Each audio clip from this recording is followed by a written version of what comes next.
Oh, hello. Hey, this is David with Mudslinger Pottery here in Charlotte, North Carolina. And I am working on finishing up the honey pots that I threw yesterday. So here's one completed. I've got my little dipper in there, and I cut out a slot where the dipper will sit in there, so it'll sit in there nice. But I just need to finish it out. I want to throw a couple handles on the sides. I think it just kind of dresses it up and makes it look more like a little more like a pot. So I'm not going to throw a foot on these. So I have to come in and clean this up. Just where the wire hit it. And these are a little bit damp. I would really like it just a little bit stiffer, but they'll stiffen up as I'm out here. So I've put the other ones I've got on a piece of wood, a dry piece of wood, and that will soak up some of the moisture. So pretty easy. I just clean it up a little bit. Clean up the bottom.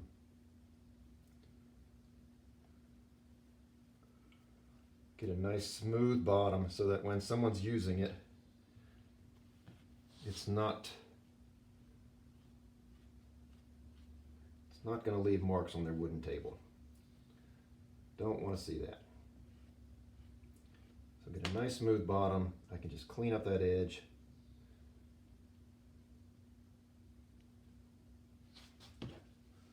Take my Mudslinger Pottery stamp. Throw that here on the bottom. So I'll get my nice little Mudslinger Pottery on there. So I threw the lid and the base yesterday, and you can see the video I've got up of how I make these and cut them to the right size. So I've taken some calipers and I measured them, the size here, and then I threw it and I measured the size of the lid.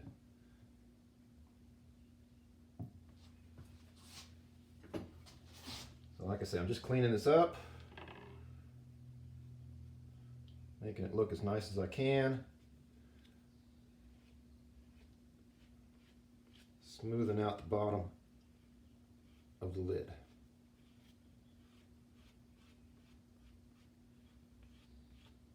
And because it's a little softer, this is pretty easy to do.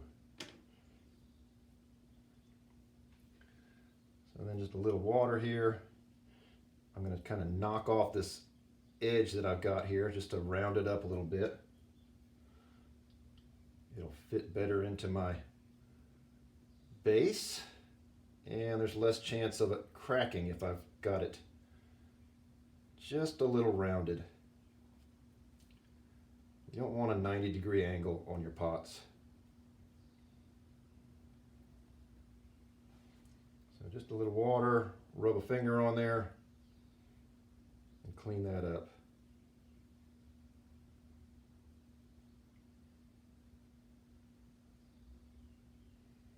And there we go. This should fit in there pretty nice. Yep. Okay, so right away I want to get a hole in here for my dipper. So I have found, it's actually an old corkscrew, and it's funny how you can look around, find things in the kitchen, wherever, that will work for what you need. You know, sometimes you need a certain size hole or something, and you never know what'll work. So I'm always in the kitchen department at the grocery store or wherever I am and kind of checking out. Maybe there's something I can use. So I'll look at this and I'll see, is there any kind of flaw or mark that I don't like? And that is where I will cut the hole out. So I've got a little spot right here, and I'm just going to cut this hole out real simple. Take this corkscrew and just press it in. pop out that little piece of clay. So now I've got it right here. I'm going to have to clean this up a little bit. Once again, I don't want a 90-degree angle on the pot. I want it to just smooth out a little bit.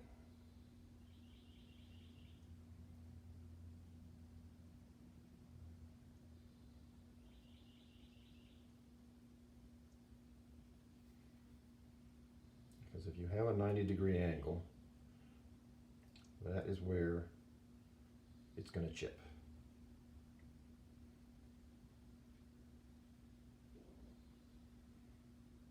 Smooth out that point right there a little bit.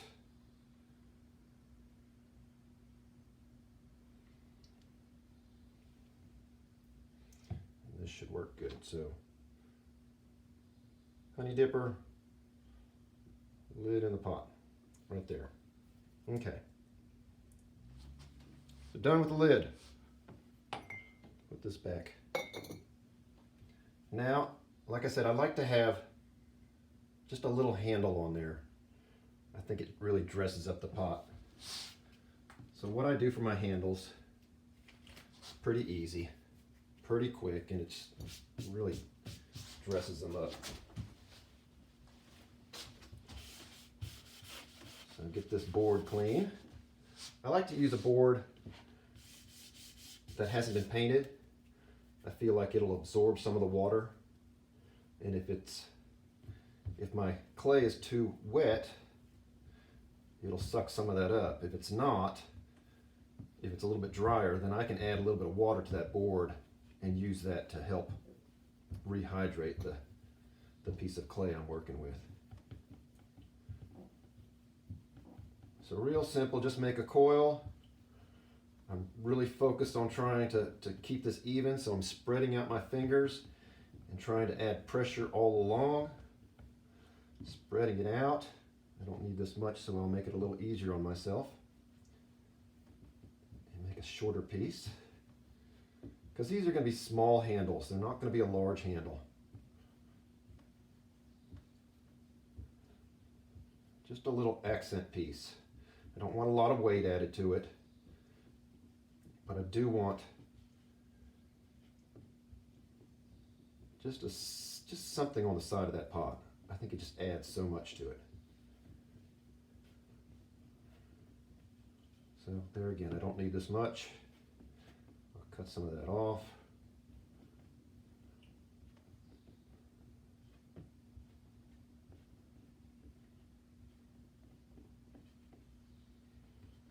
Okay. So that's about the thinness I want. Now what I do is I have a tool that has a serrated edge, and I can use that to create a pattern in my handle.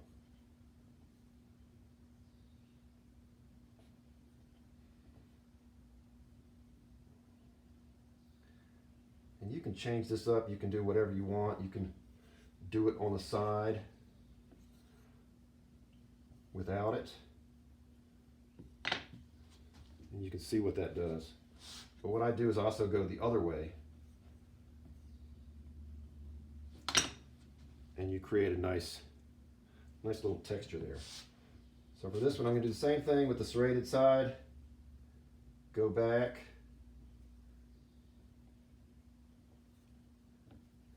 and what I'm doing is I'm creating small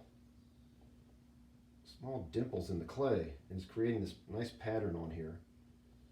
But it's going to be great with the glaze. The glaze will sit in there and you'll see some of that. It'll break a little bit on it. So there it is right there. Okay, that's enough for two here. I usually cut off the ends because they're always not that great. So I don't need a very big one. About that long. I make two the same size. Put a little bit of a curve in it. And just make a little handle.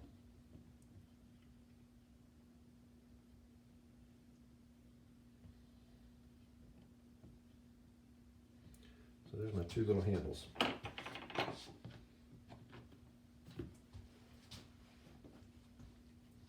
Okay. I think I'm going to use my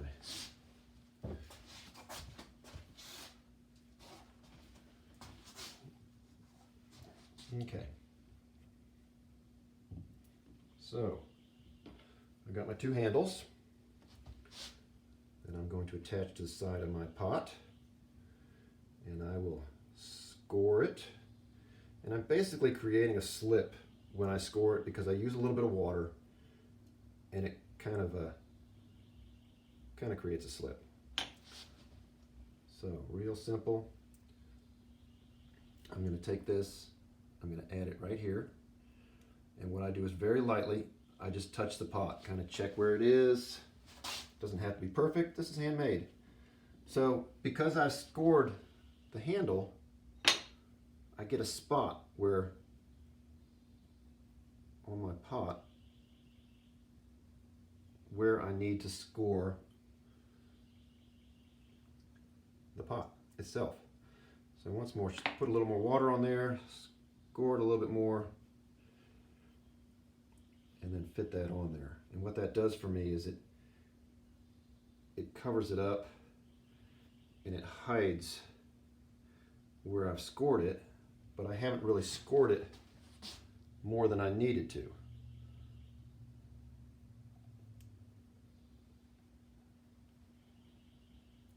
So then I'll smooth that out a little bit, move it into the pot, and I'm ready for the second one.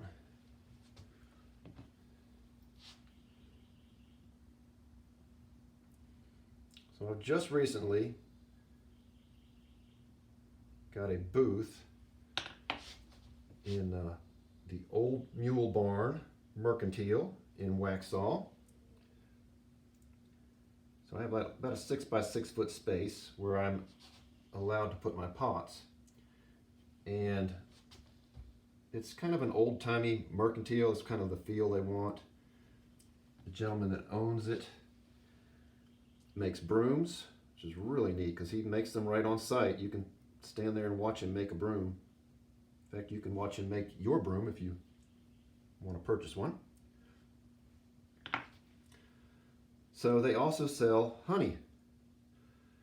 And I realized I didn't have any honey pots down there, and I was thinking, David, here's your opportunity to sell some honey pots. I'm just going to line this up a little bit, press it in. I don't want to press too hard because I don't want to lose my pattern on there. And then a little bit of water here and smooth that into the pot. So it's the Mule Barn Mercantile, 121 Broom Street in Waxhaw, North Carolina. And I'm really excited to have this opportunity to display my pots. The only thing I don't like about it is I'm not down there to meet people who might purchase my work.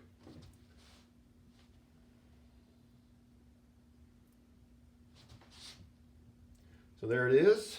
Let me get my dipper again. Put the dipper in there. And there's one. It's a great looking little honey pot.